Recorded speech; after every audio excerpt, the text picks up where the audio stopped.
आणि चंद्रपूरमध्ये तर सुधीर भाऊंसारखा एक उमेदवार आपण दिलाय। सुधीर भाऊ नेतृत्व, कर्तृत्व, वक्तृत्व याचा तिहेरी संगम जर कुठे पाहायचा असेल तर तो आपल्याला सुधीर भाऊंमध्ये पाहायला मिळतो।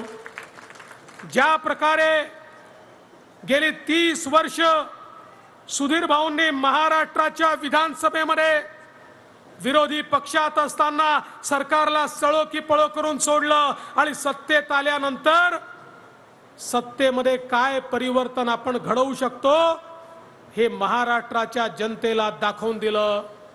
या ठिकाणी 50 कोटी वृक्ष लावण्याचा संकल्प सोडून या महाराष्ट्राला हिरवगार करण्याचं स्वप्न हे जर कोणी पूर्ण करू शकलं तर ते सुधीर मुनगंटीवार पूर्ण करू शकले।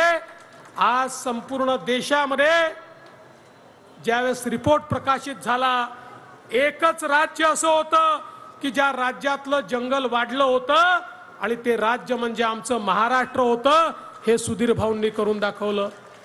आज सांस्कृतिक कार्य मंत्री म्हणून या महाराष्ट्रामध्ये छत्रपती शिवरायांच्या राज्याभिषेकाच्या 350व्या वर्षाच्या पूर्ततेच्या निमित्ताने छत्रपती शिवरायांना संपूर्ण देशात वंदना तर मिळालीच, पण त्याच वेळी छत्रपती शिवरायांनी ज्या वाघनखाने अफजल खानाचा कोथळा बाहेर काढला होता, जी वाघनख आमच्याकडनं चोरून त्या काळातल्या इंग्रजांनी नेली होती, त्या सरकारशी चर्चा करून ती वाघनख देखील भारतामध्ये आमच्या दर्शनाकरता आणण्याचं काम जर कोणी केलं असेल तर ते सुधीर भाऊंनी केलं।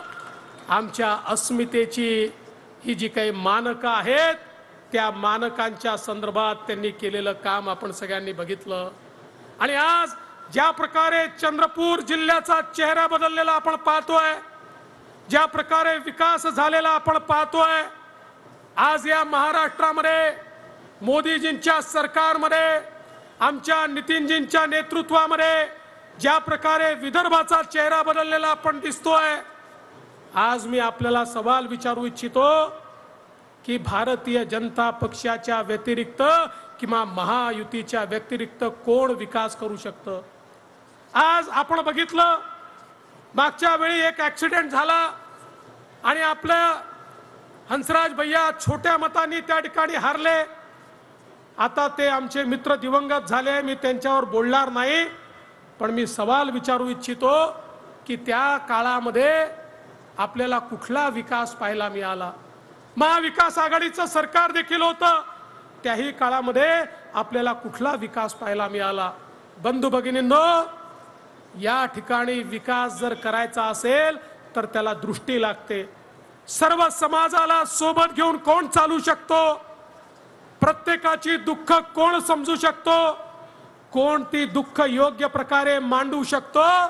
हा जर विचार आपण केला तर आपल्या मनामध्ये सुधीर भाऊंच्या व्यतिरिक्त दुसरं नावच येऊ शकत नाही, हा मला विश्वास आहे। आणि म्हणून आपल्याला फॉर्म भरायला जायचं आहे आणि मलाही गडचिरोलीला फॉर्म भरायला जायचं आहे। आणि मी तुम्हाला काही फार सांगावं असं नाही, कारण चंद्रपूरच्या जनतेने निर्धार केला आहे आणि यवतमाळच्याही जनतेने निर्धार केलेला आहे। तारेंद्र बरोबर आहे ना? तर यवतमाळच्याही जनतेने निर्धार केला आहे। आता या वेळेसची जागा रेकॉर्ड मताने आपल्याला निवडून आणायची आहे।